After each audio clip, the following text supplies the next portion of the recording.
Bayangkan hari itu benar-benar tiba.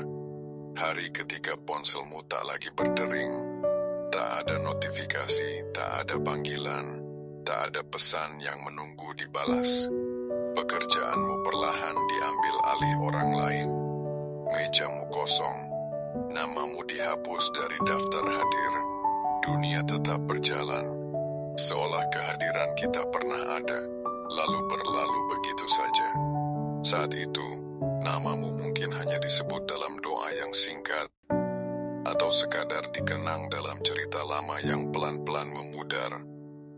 Lalu kita bertanya pada diri sendiri, apa sebenarnya yang kita tinggalkan di dunia ini?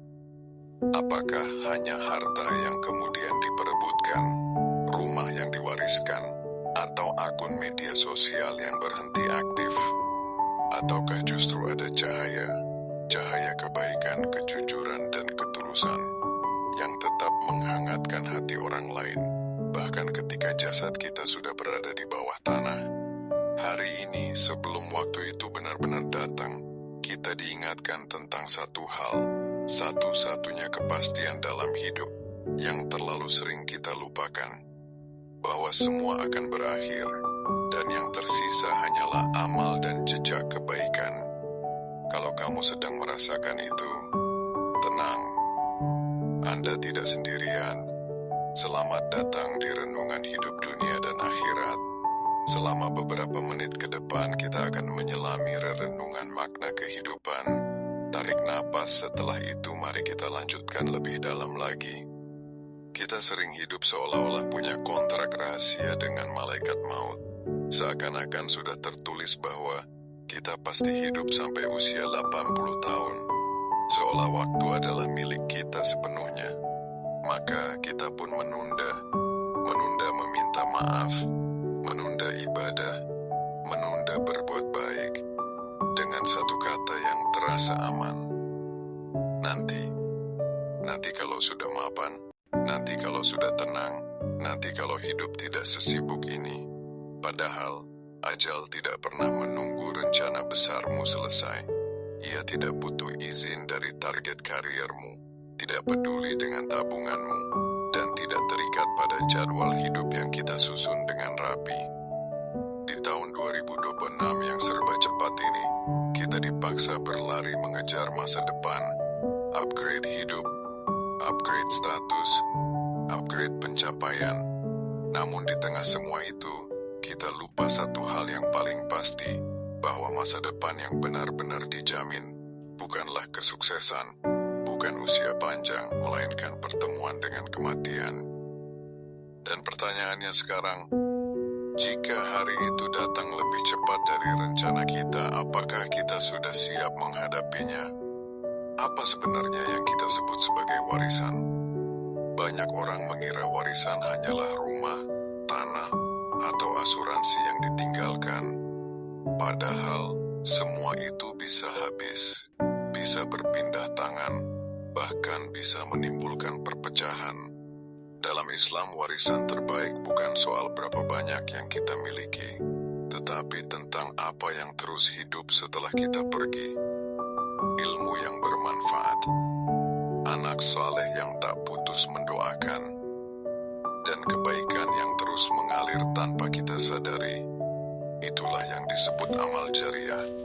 Bayangkan ini, satu video kebaikan yang pernah Anda bagikan, satu nasihat sederhana yang Anda ucapkan tanpa merasa penting, ternyata menyelamatkan seseorang dari keputusasaan, bertahun-tahun setelah Anda lupa pernah melakukannya. Saat kita sudah tidak lagi bernapas, pahala itu masih terus mengalir, tanpa kita hadir, tanpa kita tahu. Itulah investasi yang tidak dimakan waktu, tidak hancur oleh krisis, dan tidak berhenti saat kematian datang.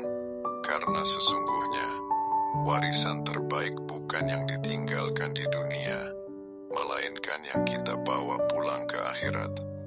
Jika hari ini adalah halaman terakhir dari buku kehidupanmu, apakah kamu akan bangga membacanya sampai akhir, atau justru ingin menutupnya cepat-cepat karena terlalu banyak penyesalan yang tertulis di dalamnya?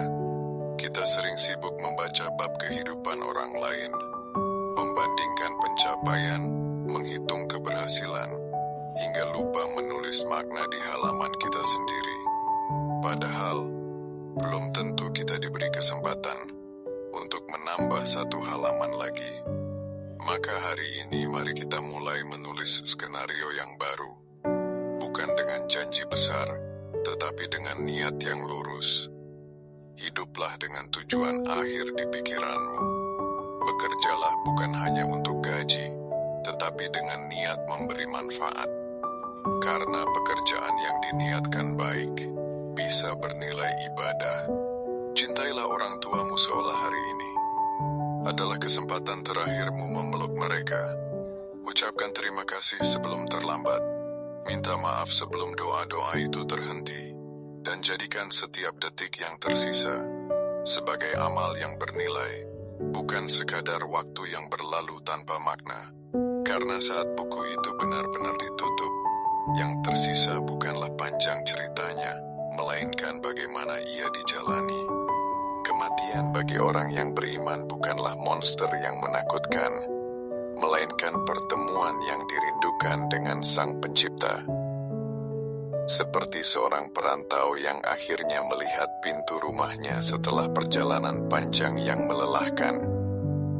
Persiapkan bekalmu, agar saat namamu dipanggil hatimu merasa tenang dan siap.